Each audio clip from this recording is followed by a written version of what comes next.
有人在水里捉到一只小丑鱼玩具，把它打开，发现里面有个透明袋子，袋子里还有一个被封印的小丑鱼。据说只要把它解救出来，它就能变成会走路的机器小丑鱼，太神奇了！天，小丑鱼玩具里有机会找到被封印的小丑鱼，只要解救它，就能变成机器鱼。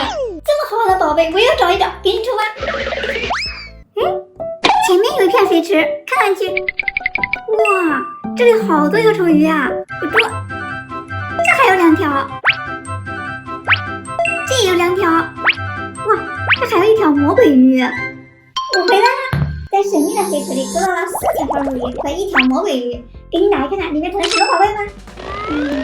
那我们先来拆小丑鱼，里面看它小小的嘴，大大的眼睛，这也不丑啊，看着还挺萌的，身子鼓鼓的。哎呦，喝了好多水呀！看看除了水还有什么？从它嘴这个剪开，还有点硬呢。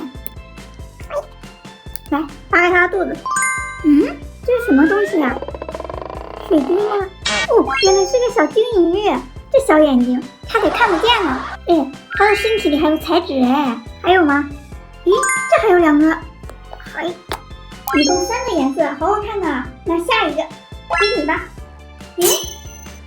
这个摇晃起来水汪汪的，你们听，好像有东西。让我们看看到底是什么。把它嘴巴剪大一点，看它能不能自己吐出来啊？吐的都是水，还是让我扒开了。哇，我看到了，好深啊！出来吧，是一艘小帆船。这小丑鱼也太厉害了，小船都能吞进去。下一个直接剪吧，还是从肚子这剪开吧。来，直接扒开。我看到了，它是不是呀？出来了。哇，好大呀！是一条红色的水晶鱼，这一看就是海里的鱼吧，但是不知道是什么品种，还挺好看的。还有吗？还有1条，再没有了。这是一条小鱼，估计1条是鱼妈妈，1条是鱼宝宝。现在还剩最后2个，一个小丑鱼，一个魔鬼鱼。这被封印的小丑鱼会在哪一个里面呀？这个小丑鱼更重一些，感觉它靠谱一些。来看看到底有没有被封印的小丑鱼啊？这是什么呀？出来吧，一个人，好像是表演马戏的小丑。还有没有？没了。我要找的是小丑鱼，这来个小丑也不算呢。还剩最后一个魔鬼鱼了，有没有就靠它了。这魔鬼鱼听名字挺可怕的，不过看着还挺可爱的呀。它也喝了好多水呀。把它的嘴剪大一点，看看有没有啊？这是不是有个东西啊？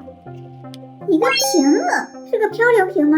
这里面也没有小丑鱼啊，它里面的东西好小啊，都看不清楚。用放大镜看看，哇，看到了吗？它里面好像装的是蓝色钻石这下要发了呀！还有没有啊？这还有一个，哇，还有一只小企鹅。